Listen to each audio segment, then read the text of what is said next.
La première étape consiste à garnir les encoches d'isolation. Celle-ci permet de garder la tension électrique dans les bobines.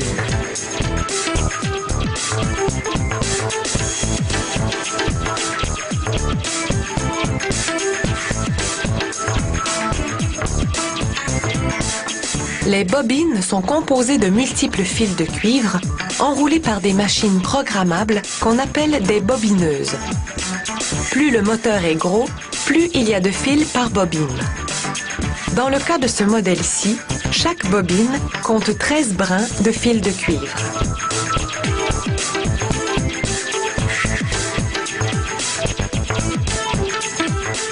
Maintenant, les ouvriers attachent les bobines. Cela empêche les fils de se dérouler pendant qu'on les insère dans les encoches du stator.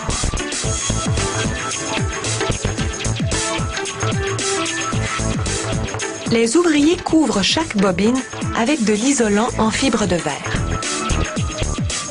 Puis, à l'aide de feuilles de fibre de verre, ils doivent isoler la partie de la bobine située à l'extérieur des encoches. Ensuite, ils insèrent des cales de fibre de verre pour bloquer les bobines dans les encoches. Une fois que les bobines ont été insérées et isolées, les ouvriers commencent à effectuer le raccord. On enfile une douille d'étanchéité en acrylique aux deux bouts de chaque bobine.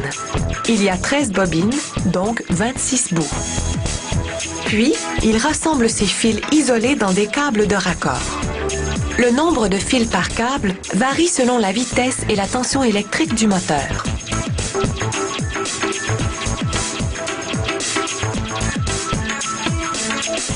On soude ensemble les fils regroupés et on isole les câbles. On en pousse certains dans le stator, mais on en laisse d'autres à l'extérieur pour les relier à une source d'alimentation une fois le moteur installé. Au moyen d'un cordon électrique en polyester résistant à la chaleur et aux produits chimiques, on lie solidement les bobines afin qu'elles ne bougent pas pendant que le moteur tourne. Ce groupe de bobines liées s'appelle la couronne. On plonge maintenant le tout dans un vernis à base de polyester, puis on l'aspire complètement à l'intérieur. Cette imprégnation totale rend la couronne résistante à l'humidité.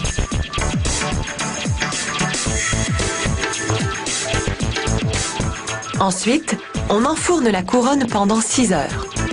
Le vernis durcit, ce qui rend la couronne rigide. Maintenant, on doit équilibrer le rotor.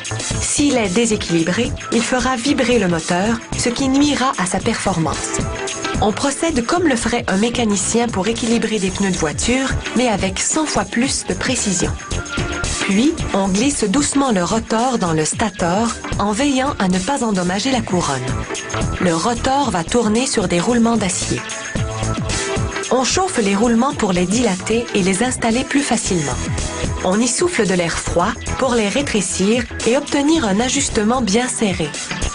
On procède de la même façon pour le couvercle arrière du moteur.